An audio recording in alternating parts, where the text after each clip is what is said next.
السلام عليكم ورحمة الله وبركاته. اللهم صل وسلم وبارك على سيدنا محمد وعلى آله وصحبه أجمعين. واش راكم يا أهلي وناسي؟ إن شاء الله تكونوا كامل بخير بصحة وسلامة. ونقول لكم مرحبا بكم معايا في الفيديو تاع اليوم، ونقول لكم شكرا لكم طبعا على حبكم ودعمكم وتشجيعكم ليا. ربي إن شاء الله يحفظكم ويبارك لكم، إن شاء الله ربي يرزقكم كل خير. خوتي وخواتاتي اللي يحبوني واللي يحبوا المحتوى تاعي، نتمنى أنكم ديروا لنا جيم، واللي اول مره راه يشوف فيا نقول له نتمنى انكم تقعدوا دائما معنا في القناه، ديروا لنا اشتراك وتفعيل زر الجرس باش كل ما ندير لايف والا فيديو يوصلكم اشعار بهم. ونقولوا بسم الله ونبداو اليوم تاعنا. هنايا الزينات كما راكم تشوفوا رايحه ندير الفطور تاعي معاكم. رايحه ندير الصينيه ولا سنيوه تاع سمك الوقار اللي كان مصيدو محمود من قبل. لهنايا المهم المفروض اي نوع سمك نديوه للراجل ينقيه ونقول له كيفاش يطيبه لنا. قال لك محمود لا انت طيبيه في الدار، هذا سمك غالي و... والراجل ما راحوش رايح يخرجوا كما راني حاب انايا، فانتي راكي رايحه طيبيه احسن منه ورايح يجيبني. قلت له خلاص ما كاش مشكل، مع انه انايا عندي حساسيه تاع الاسماك كي نقيها. شوفوا يديا كيفاش ولاو، بصح ما حبيتش نقول له لا. المهم لهنايا حكمت هذا السمك هذايا. هذايا السمك طبعا كاين منه احجام، هذا هو اللي صيدو. نقيته كامل، غسلته بالقارص والخل كما راكم تشوفوا، حطيته يتقطر لهنايا. وراكم على بالكم السمك تاع البحر يكون نقيته من كل جهه، نحيت له كامل هذوك الزوائد.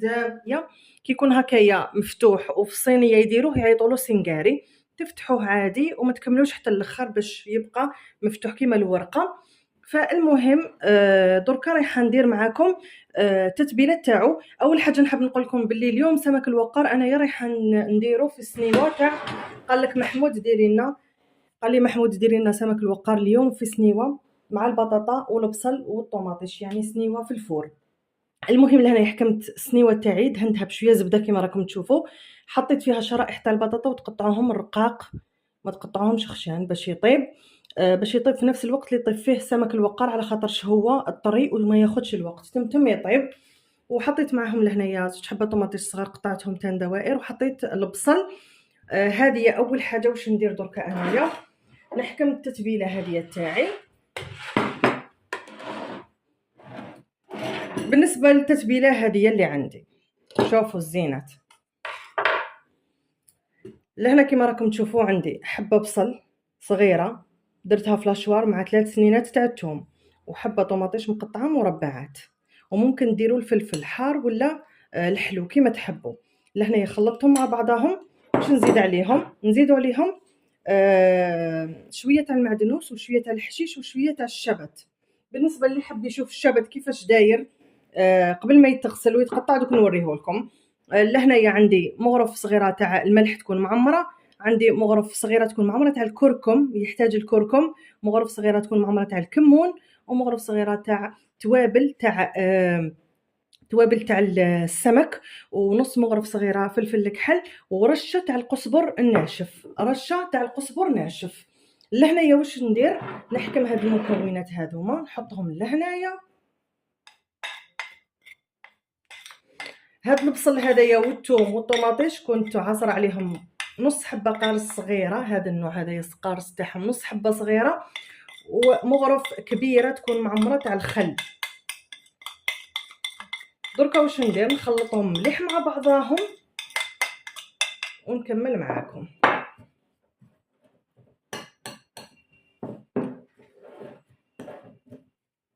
وهذه التتبيله هذه الزينات ممكن تستعملوها لاي نوع تاع حوت رايحين ديروه في الفور، ديروا له هذه التتبيله هذه تجي ما شاء الله، ما نقولكمش الريحه اللي راهي عندي كيفاش راهي دايره. وهذه التتبيله هذه انا كيفاش تعلمتها، السمك يديروها هكايا.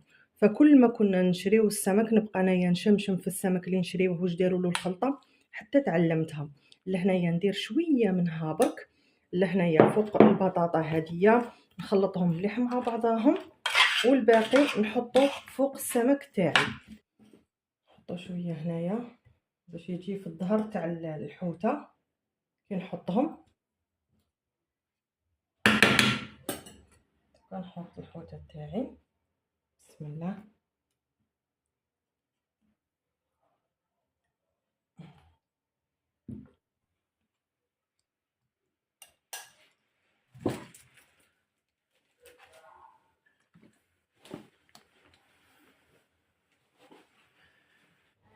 هنا كما شفتوا درت شويه زيت من الفوق على خاطر الخلطه ما كنتش دايره فيها الزيت، ودرت شويه تاع زبده كما راكم تشوفوا من الفوق. دوكا ندخلها طيب من التحت ومن الفوق في نفس الوقت، وما تديش وقت بزاف تلقاوها طابت. هنايا دركا تفكرت نوري لكم الشبت.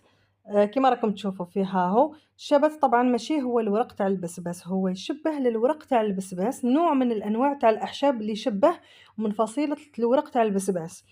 فاذا ما لقيتوش الشبت ممكن تعوضوه بالورق تاع البسباس. السلام عليكم ورحمة الله وبركاته. ازيكم عاملين ايه؟ يا رب تكونوا كلكم بخير وبصحة وسلامة. النهارده زي ما انتم شايفين كده حلومة قررت يعني تعمل بالعادات والتقاليد السكندرية الأصيلة. ويوم الجمعة كالعادة يعني لازم يبقى زفر، لازم سمك. محافظة أكلها السمك في الأصل. النهارده أخدت أغلى سمكتين عندنا في الفريزر. أنا كنت صايدهم. سمك اسمه الوقار او الهامور، او زي ما بيقولوا اخواتنا الصيادين في الجزائر الميرو. ايوه اللي يحوس على اسمه الميرو في الجزائر. الميرو من اغلى انواع السمك في البحر المتوسط، لان هو بيعيش على اعماق كبيره. هو سمكه صعيب باش يطلع لفوق. سمكه صخريه ما بتعيش الا في الصخر جوه الصخر. فصعب اصطيادها غير مع الصيادين اللي بيعرفوا يصطادوا يعني. فالنهارده حلومه قررت تعملها صينيه بطاطس، وبصراحه شكلها يشهي وريحتها تشهي طبعا. قلت لهم، قال لي محمود، قلت لهم كل مره نديو احنا السمك ينقيه الراجل وهو اللي يطيبه. قلت لهم اليوم محمود قال لي انت تطيبي على خاطرش هذه سمكه غاليه، فانا يا طيبتها. دركا واش رايك في طيابي؟ روح نوري لكم كي حطيتها في الطبسي. نوريو لهم الاول واش درنا لهنايا رز الصياديه. هذايا الرز مشهوره به محافظه اسكندريه، بصح كامل المحافظات الاخرين يديروه عادي ويكون مكرمل هكايا باسكو نديروا له البصل بزاف. لهنايا درت شلاضه هذه تاع محمود، حطيت له فيها الحار. لهنا نحب نقول لك محمود درتها بالخيار. جيت ندير شلاضه ما لقيتش طوماطيش. حلاوتك. كملت الطوماطيش في السنيوه تاع الوقار. المهم قلت نديرها خيار ومعدنوس وحشيش وشبت وبرك، ومن بعد حاجه حمراء. الخيط عندي الزروديه، حطيت لك الزروديه فنانه. حطيت فيها ملح، فلفل كحل، كمون، قارص، وخل وشويه زيت. تتصرف عشان ما تتلاشى الاحداث العصيبه. باني على بالي واش راح يجيني من هضره، واليوم جمعه الناس تتسامح بعضها وتضحك في وجه بعضها. يصير لنا كحكايه الملح ما فيش ملح. المهم لهنا شوفوا الزينات. هذه هي السمكه بعد ما طيبتها وبعد ما حطيتها لهنايا في الطبسي هذايا، وحطيت البطاطا تاعها معاها كلش معاها، واللي فاض مني من البطاطا ولا صوص تاعها حطيتها في الطباسه لهنايا. واش رايك محمود؟ بسم الله ما شاء الله، يعني الشكل يشهي، والسمكه دي غنيه بالفيتامينات، والاوميجا 3 فيها عاليه جدا، وفيها نسبه دهون سمكيه رهيبه يعني. يسلم. خش اقري عنها كده هتعرفي انت كلتي. كي شافها في السنيوه خرجت من الفور، قلت له محمود، قلت له لا غير ريحتها شابه. قال لي هذه غاليه وريحتها شابه ومنها. قلت له بصح حتى اللي طيبها عنده دور. حقيقي صح، مش اي حد بيطيبها صح. هاني طيبتها ما شاء الله. شوفوا هذه اكبر المحلات السمك يطيبوها هكا، وكاين اللي يزيدوا لها برك الالومنيوم، يقدموها في الالومنيوم. فاللي عنده حوت يجيبوا الخطوح اللي هما طيبوه له. فهذا هو الفطور تاعنا، زيناتنا. تفضلوا معانا ان شاء الله تعجبكم، وان شاء الله يعني يعجبكم السمك من ايد حلومه ان شاء الله. هيا نفطروا ونوليو ان شاء الله. هنا يا زينات كما راكم تشوفوا، كنت هبطت انا وخوكم محمود ودينا الاطفال الابرياء ديناهم وخرجنا رحنا للسوبر ماركت نشري حاجات ناقصين. لهنا كما راكم تشوفوا دخلنا. اول حاجه لهنا نوريها لكم الجهه تاع الطعام الكسكسي. لهنا هذا الكسكسي المصري كما راكم تشوفوا، هذا الكسكسي تاعهم يديروه بالفارينه، وقدامه الكسكسي التونسي. كل البلدان اللي لقيتهم التونسي برك هو اللي كان موجود، فتحيه كبيره لخاوتنا التوانسه. المهم هذا هو هذا هي المتوسط، الطعام المتوسط. طبعا انا عمري لا جربت اي نوع تاني من غير الكسكسي الجزائري. عندي شويه محافظه عليهم، كتكون عندي مناسبه ولا يجيني كاش واحد نعرف نقابل بهم وجهي على بها. كتقولوا لي حلو ماما كيش ديري في الطعام وهذيك، راني مخبيتهم باش نقابل، باش نحمر لكم وجهكم كي يجيني ضيف. المهم لهنايا ندوز بكم شويه للجهه اللي خلات معتز ونوران شادين هكا بهذيك الحديده محمود يجبدوا وما يتجبدوا، محمود يجبدوا ويتجبدوا. المهم لهنا كيما راكم تشوفوا حبسوا له في هذه الجهه هذه. زدنا شفنا لهنايا هذه الجهه كامل خاصه بالعسل الحر كيما راكم تشوفوا، العسل بحبه البركه، بالحبوب اللقاح، بملكة النحل، وكل كل نوع ليه الماركه الخاصه به. لهنايا الجزء تاع الشيكولا هذيك اللي يديروها دي ساندويتش كما راكم تشوفوا فيها. لهنايا الجزء تاع الرز المصري بكل انواعه، الرز المصري. وتن لهنايا دايرين لهم رز بالخلطه، ديريه ديريكت في الماء بالخلطه السريه. دايرين لهم الرز بالكبسه، دايرين لهم بزاف انواع تاع الرز واجدين، يعني المفروض حنايا نخدموهم كيما رز بالشعريه نحمروا الفيرميسال باش تخدميه. هما لهنايا واجدين تحطيه غير في الماء للناس اللي ما تعرفش. لهنايا تن فلافل واجده غير ديري لها الماء ديالها تعجنيها وتحطيها تتقلى. هذوما كامل دايرتهم شركه تاع الضحى. لهنا كما راكم تشوفوا هذه الجهه هذه كامل خاصه بالمربى، من اغلى واحد لارخص واحد، انواع واشكال، ومربى الورد ومربى التوت ومربى المشماش والفراوله وكامل. هنايا دركا ندخلوا مع بعضنا للقسم تاع الطحينه. دائما تسقسوني حلوا ما الطحينه ما الطحينه، فدوك تشوفوا معايا هادو هما كامل كما راكم تشوفوا انواع تاع الطحينه بماركات مختلفه. تاع الطحينه تاعهم هكايا تكون سائله يحطوها وتخدميها سلطه في الدار. لهنايا هذه الطحينه تشريها هكايا ثقيله، تحطي منها 2 مغارف 3 في طبسي يكون غامق، وتبداي تفتحيها بالماء سخون ولا البارد. نتيا تفتحي فيها وهي تلصق وتتقطع تقولي راهي خسرت، هي لا تبقاي تفتحي تفتحي تفتحي حتى تفتح كامل معاك، وديري لها زيت قارص ملح فلفل كحل كمون، وتكون واجده السلطه تاع الطحينه. لهنايا هذا القسم خاص بالحلوى الترك. هنايا الزينات كيما شفتوا الجوله تاعنا في السوبر ماركت. ما طولتش معكم بزاف في السوبر ماركت باسكو كان بدا الغاشي وما تظنوا هان محمود يجري موراهم يطقح موراهم هاربين له يروحوا له غير الجهه تاع القاطو والشواكل. المهم اول حاجه لهنايا جبتها ضروريه للدار. لهنايا عندي جبت الحاجات الضروريه تاع الصح. لهنايا جبت الروز، بدل ما نشري كل مره كيلو رطل كي نحتاج جبت ساشي هذا تاع 5 كيلو. وهنايا الصراحه كنت ديت منه شويه، هنايا ديت منه هاد شويه هذيا درت بها رز بلبن. المهم هذا هي الرز المصري الضحى هذا النوع، وكاين بزاف انواع كما شفتوا وريت لكم في الوسمو. شوفوا الحبه تاعو كيفاش تكون، يدي كامل بالستيل والقرايه. اول حاجه جبت 5 كيلو رز يقعدوا معايا في الدار، 5 كيلو تاع الرز. ثاني حاجه جبتها ونحتاجها هي لهنايا دوك نقول لكم واش جبت واش رايحه ندير باذن الله به. لهنايا جبت العدس هذايا، جبت رطل تاع عدس. طبعا الرطل هذايا يدير لي 2 مرات عدس. ها هو ندير كسره مطلوع، ندير معاه كسره الخسيس. المهم لهنايا جبت 4 كيلو تاع عدس صفر، ندير منه شوربه عدس اصفر، وممكن ندير منه كشري اصفر تاع اسكندرانيه اللي هو الرز والعدس الاصفر.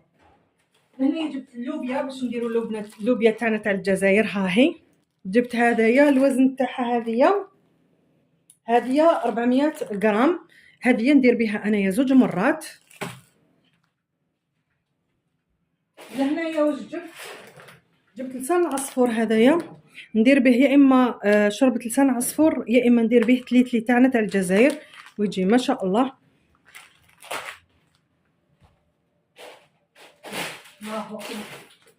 الله اكبر الله اعظم، راه يأذن العشاء. لهنايا شوفوا المقارون نحب النوع هذايا كيرو، ارخص من الثانيين وبزاف هايله. جربتها عندها شحال ولكن نشريها غير هي. لهنايا نحب هذا النوع هذايا الصغير هذايا يجي معسل ويجي ما شاء الله. الشعريه ولا كيما يقولوا لها عندنا في الجزائر الفيرميسال. ها هي الفيرميسال هذه ندير بها انا يا اما الدويده تاعنا تاع الجزائر بالحليب والزبده، معروفه عالميا وتربينا عليها وكلينا منها يا ما كلينا منها وحنا صغار. فدركا ما تزورها وانا يوم محمود تعودنا عليها. ساعات ندير هذا هو العشاء تاعنا، نديرها بالحليب ومن بعد كل واحد يخير يا اما يزيد لها السكر يا اما يزيد لها الملح كما يحبوا. فهذه هي. يا اما نديرها رز بالشعريه ودركا الصراحه وليت نخدم بها بزاف الروز، على خاطرش الروز غلا، فوليت بدل ما ندير كميه تاع الروز كبيره نعاونو بالرز، نعاونو بالفرميسال، نحمرها وبعد ندير بها رز بالشعريه. هنايا هذه اللي قلت لكم نخدم به، هي تليتلي يا شوربه لسان عصفور، جبت 2 ساشيات.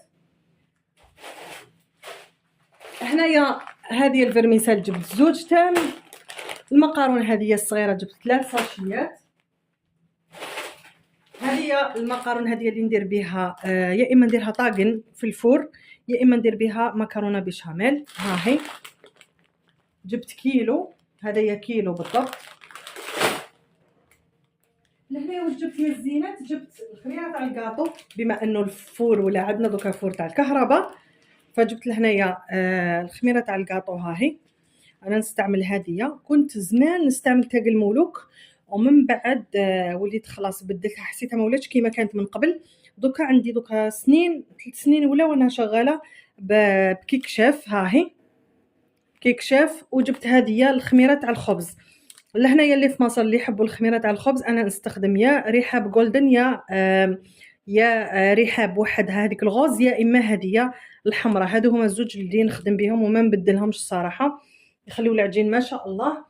لهنا بالنسبه للتوابل واش جبت التوابل الاساسيه اللي تحتاجهم تحطهم حلومه في كل مره. بسم الله نبداو. جبت لهنايا قزبر ناشف، هذه ب10 جنيه، 10 جنيه قزبر ناشف. ها هي ها هو ب10 جنيه. ها